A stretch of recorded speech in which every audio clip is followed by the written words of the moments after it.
한 1서 1장 7절, 8절, 9절, 10절까지 말씀입니다. 같이 말씀 읽습니다. 그가 빛 가운데 계신 것 같이 우리도 빛 가운데 행하면 우리가 서로 사귐이 있고 그 아들 예수의 피가 우리를 모든 죄에서 깨끗하게 하실 것이요 만일 우리가 죄가 없다고 말하면 스스로 속이고 또 진리가 우리 속에 있지 아니할 것이요 만일 우리가 우리 죄를 자백하면 그는 미쁘시고 의로우사 우리 죄를 사하시며 우리를 모든 불의에서 깨끗하게 하실 것이요 만일 우리가 범죄하지 아니하였다 하면 하나님을 거짓말하는 이로 만드는 것이니 또한 그의 말씀이 우리 속에 있지 아니하니라. 아멘. 매해 마지막 달이 될 때마다 느끼는 것은 세월이 참 빠르다 하는 겁니다.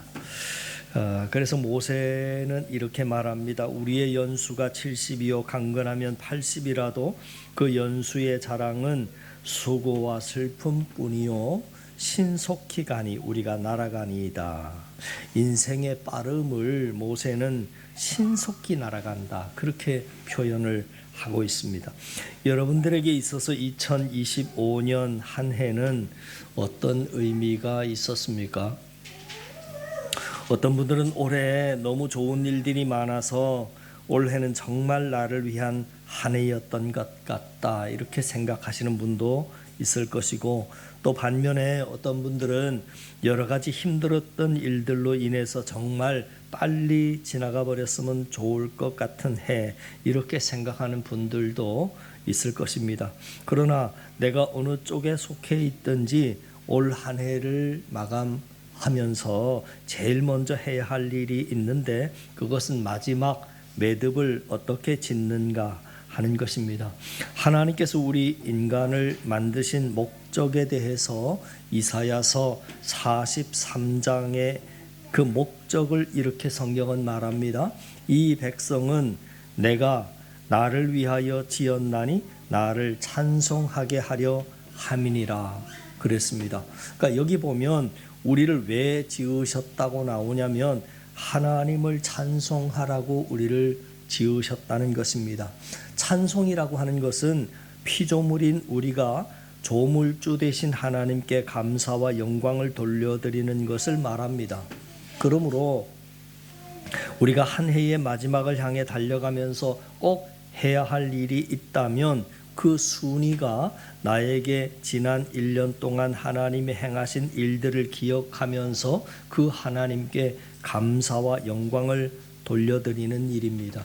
연말이 되면 우리 모두 한 해를 결산하지 않습니까? 그런 것처럼 우리 역시도 내가 올 한 해 하나님으로부터 뭘 받았는지, 하나님께서 나에게 올 한 해 어떤 또 깨달음을 주셨는지, 또 어떤 훈련을 나에게 시키셨는지를 좀 결산해 봐야 한다는 것입니다. 이러한 결산을 통해서 하나님께서 주신 것을 기억하고 그것으로 감사와 영광을 돌려드리면 정말로 마음이 풍요로워지고 행복해지는 것을 경험하게 될 것입니다. 왜냐하면 사람은 창조의 목적에 따라서 살아갈 때 가장 풍요로워지고 행복해지기 때문입니다. 저는 지난 열흘 동안 한국의 하나님의 말씀을 연구하는 목회자 모임의 세미나에 참석하고자 강원도 양양에를 다녀왔습니다. 2박 3일의 여정이었는데 오대산의 선행길이라고 하는 곳을 한참을 걸었는데, 우리가 숲길을 걸어가다 보면 오르막길도 있고 내리막길도 있습니다. 오르막길만 있는 숲 없고 내리막길만 있는 산도 없습니다. 사실 숲에서 오르막길과 내리막길 모두가 각각 다른 효과로 우리의 건강에 도움을 준다 하는 내용을 우리가 알고 있습니다. 그래서 내리막길은 사람의 혈당을 없애주고 또 포도당에 대한 내성을 증가시키는 반면에 오르막길은 혈중 지방을 없애주더라 하는 것입니다. 그러니까 내리막길이 주는 유익함이 따로 있고 오르막길이 주는 유익함이 또 따로 있더라 하는 것이죠. 그래서 하나님께서는 산을 만드실 때에도 숲길을 만드실 때에도 오르막길도 있고 내리막길도 있게 만드셨다는 것입니다. 우리의 삶, 우리의 신앙, 우리의 믿음도 마찬가지입니다. 사람이 실패 없이 계속해서 성공만 한다고 해서 좋은 것 아닙니다. 성공이 주는 유익도 있지만 실패를 통해서만 배울 수 있는 것이 있기 때문입니다.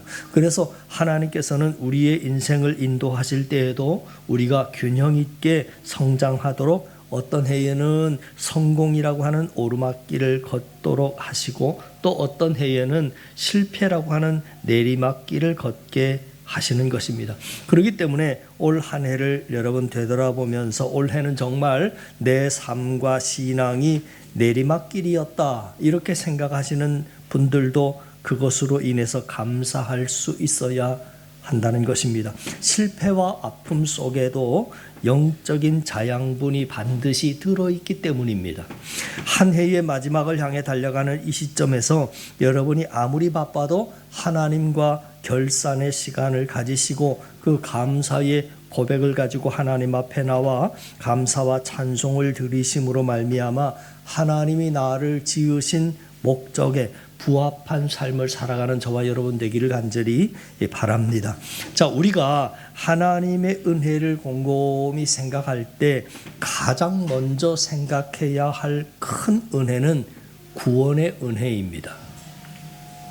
구원받은 은혜의 핵심은 뭐니 해도 죄 사함의 은혜입니다. 예수님의 십자가 사역을 통해서 우리의 죄 문제를 해결해 주신 은혜입니다. 우리는 예수님의 십자가 공로로 죄 사함의 은혜를 받은, 즉 믿음 안에서 의인이 되었다 하는 것이 얼마나 큰 은혜인지 모릅니다.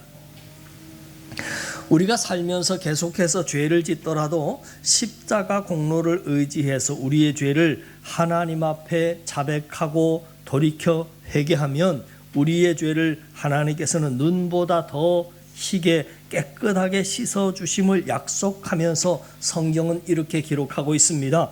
시편 51편 7절 말씀에 보니까 우슬초로 나를 정결하게 하소서 내가 정하리이다.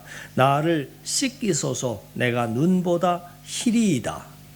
그리고 그 은혜의 약속을 오늘 본문은 이렇게도 기록하고 있습니다. 오늘 본문의 7절에 그 아들 예수의 피가 우리를 모든 죄에서 깨끗하게 하실 것이요 라고 했고 9절에도 만일 우리가 우리 죄를 자백하면 그는 미쁘시고 의로우사 우리 죄를 사하시며 우리를 모든 불의에서 깨끗하게 하실 것이요 이렇게 기록되어 있습니다. 하나님의 자녀인 우리가 우리의 죄를 하나님 앞에 자백하고 나아가면 하나님께서는 그 죄를 깨끗하게 주 예수 그리스도 보혈의 은혜 안에서 지은 죄를 용서받을 수 있는 은혜가 얼마나 큰 은혜인지 모릅니다. 요한계시록 20장에 보면 심판하실 주님 앞에 우리의 행위책이 놓여 있습니다. 우리의 모든 행위, 모든 죄악까지 다 기록하고 있는데 그 행위책에서 기록하는 수많은 죄를 예수 그리스도 보혈의 은혜로 지울 수 있는 지우개가 있다 하는 것이 얼마나 큰 은혜인지 모릅니다. 사람이 사는 곳에 반드시 나오고 쌓이는 것이 바로 쓰레기입니다. 그래서 주말이나 휴가철에 사람들이 많이 몰려드는 장소에 가면 그 사람들이 지나간 자리에 배설물이나 오물을 포함한 엄청난 쓰레기들이 쌓여가는 것을 보게 됩니다. 어떤 특별한 장소가 아니라 우리의 가정만 생각해봐도 금방 알 수 있습니다. 우리의 가정에서도 날마다 엄청난 양의 오물과 쓰레기가 쌓이는데 이렇게 가정을 한번 해보세요. 우리 가정에서 나오는 배설물과 오물과 쓰레기를 한 달 동안 버릴 수 없는 상황이라면 그러면 엄청난 양의 쓰레기가 가정 안에 쌓이게 될 것이고 잠깐만 생각을 해봐도 그건 정말 끔찍한 상황이 벌어질 것입니다.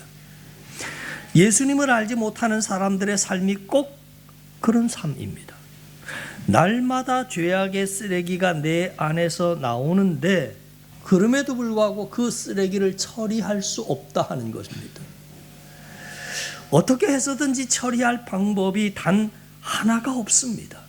그것이 예수님을 알지 못하는 사람들의 삶입니다. 날마다 우리 안에서 얼마나 많은 죄가 나오는지 모릅니다. 사는 것이 죄입니다. 입술로 지은 죄, 생각으로 지은 죄, 행위로 지은 죄, 관계를 통해서 짓는 죄가 얼마나 많은지 모릅니다.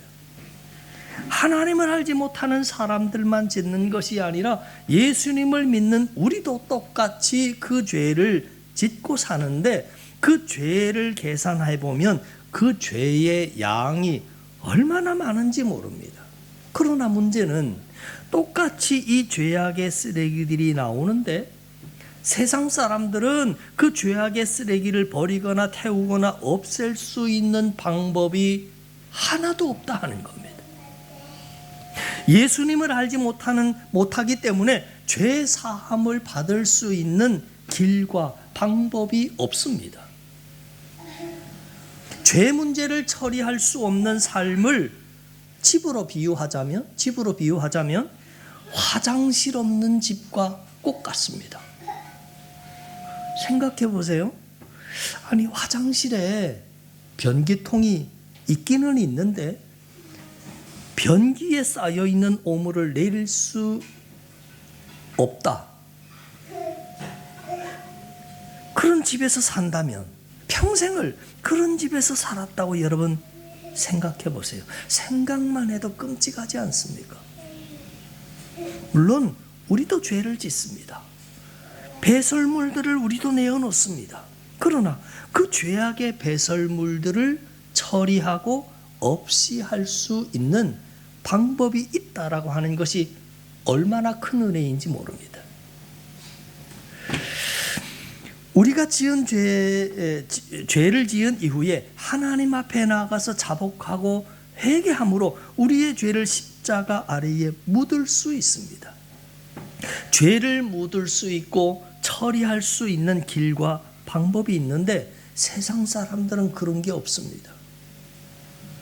그러니 세상 사람은 그 행위책에 일평생 살면서 지은 죄들이 다 기록되어 있을 것이고 나중에 그 죄에 대한 형벌이 얼마나 크고 무섭겠습니까?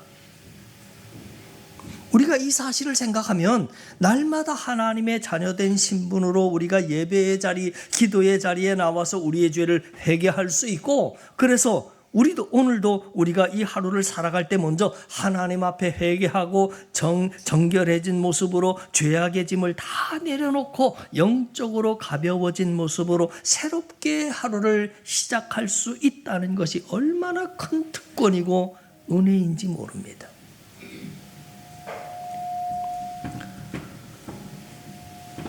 여러분 기억하세요. 우리가 이 한 주를 살아가면서 하나님께서 내게 베풀어 주신 은혜를 하나씩 기억하고 또 그것을 감사해야 할 텐데, 항상 받은 은혜 중에서 최고의 은혜는 죄사함의 은혜다. 그래서 우리는 그 은혜를 주신 하나님을 기억하면서 정말 진심으로 하나님 앞에 감사해야 할 것이고, 한 주간을 시작하는 오늘도 저와 여러분이 지난날 죄악을 되돌아보면서 하나님께 내가 깨끗이 못하고 있는 죄가 있으면 깨닫고 생각날 수 있게 해달라고 기도함으로 말미암아 그 죄를 오늘도 십자가 보혈의 은혜 안에서 회개하고 깨끗하고 정결하고 가벼운 마음으로 이 한 주간을 시작할 수 있는 저와 여러분 되기를 바랍니다. 여러분 오늘 아침에 아침 드셨습니까? 아침 드시고 설거지 하셨습니까? 뭐 남자가 하든 여자가 하든 설거지를 하지 않고 그냥 왔다면 지금쯤 그것이 조금 부패하기 시작하고 냄새나기 시작하고 저녁 때쯤 그것이 더 쌓이기 시작하면 아구야, 그거 처리하기가 참 쉽지 않을 겁니다. 그러나 예수 그리스도의 은혜로 우리가 그날 먹은 것들을 다 처리하고 깨끗하게 그릇을 씻어놓고 교회에 나왔다면 집에 들어가서 또 오히려 저녁을 먹고 밥상을 차리고 할 때 참 기분 좋은 마음으로 대할 수 있지 않겠습니까? 이번 한 주간 동안 또 오늘 하루 동안 또 올 한 해 동안 지은 모든 죄들 주님 앞에 내려놓고 깨끗함으로 정결함으로 거룩함으로 그렇게 주님 앞에 산제사 올려드릴 수 있는 저와 여러분 우리 모두가 다 되실 수 있기를 주님의 이름으로 간절히 축원합니다.